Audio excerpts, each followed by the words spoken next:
9307, cancel Sid, track direct to Gerald. Cancel Sid, direct to Gerald, velocity 9307. Following your 1 with fly on localizer,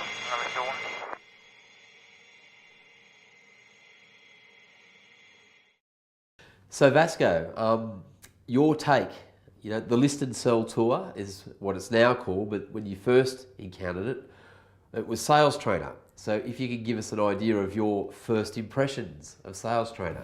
So I'd already at that stage had experience with a couple of other trainers, and you and I had a couple of spars on Facebook, and I remember clearly one day you rang me up. I can actually picture where I was at the time, and you were trying to convince me to come along to the Sales Trainer event here in Perth that you were about to come to. And after about half an hour on the phone, I agreed to come, and you offered to credit the day if I decided I didn't like it. I remember clearly saying, that's not the issue, I'll come, but I can only stay for a few hours. The list component of the list and sell tour is in big bold letters.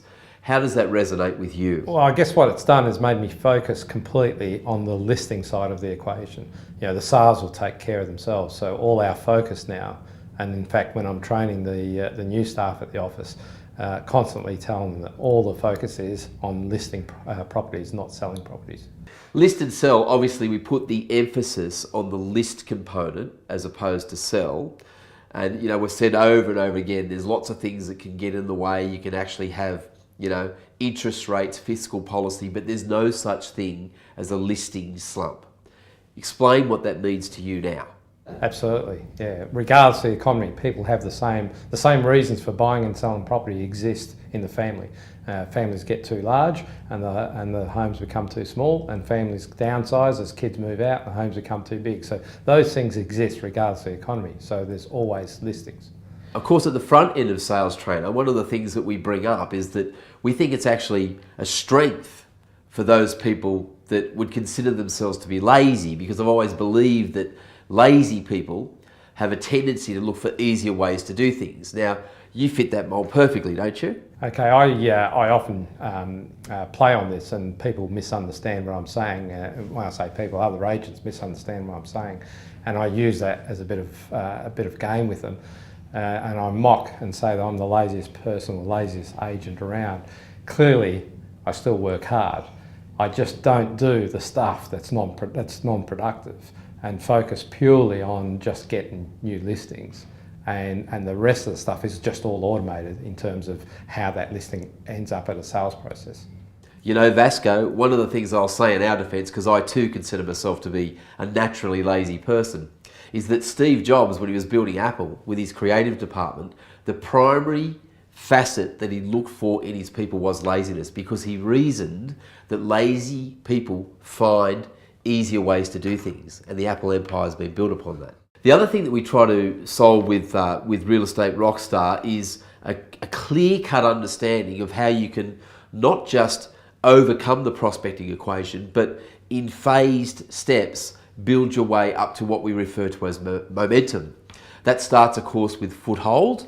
What does that mean to you? Yeah, so foothold is the concept of getting into the marketplace, getting a break in there and getting some sort of presence.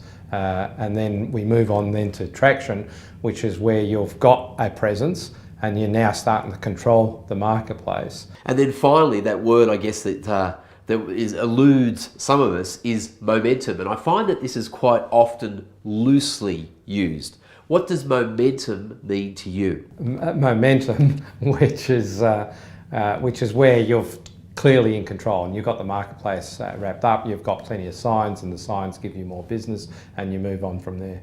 Real Estate Rockstar is the vehicle that enables us to separate ourselves as an identity from the process and create a business around real estate to give us that freedom again.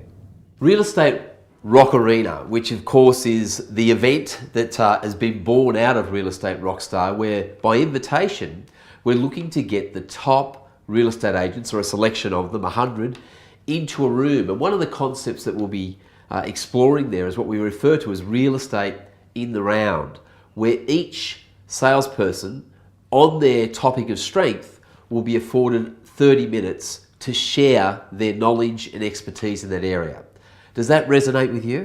Yeah, that has a level of interest simply because we've got the ability then to mix with others who have different skills but are like-minded, and to learn from them and share with them what our skill sets are, and hopefully build a greater skill base from mixing with those people. Well, I find there's two types of top-end agents.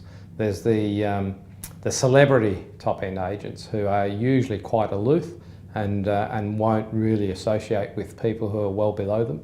And then there's the top-end agents who are not celebrities in terms of they're not necessarily identities within the industry, but they're top-end in terms of what they turn over, and they're usually much more sharing in their information and more genuine sort of people.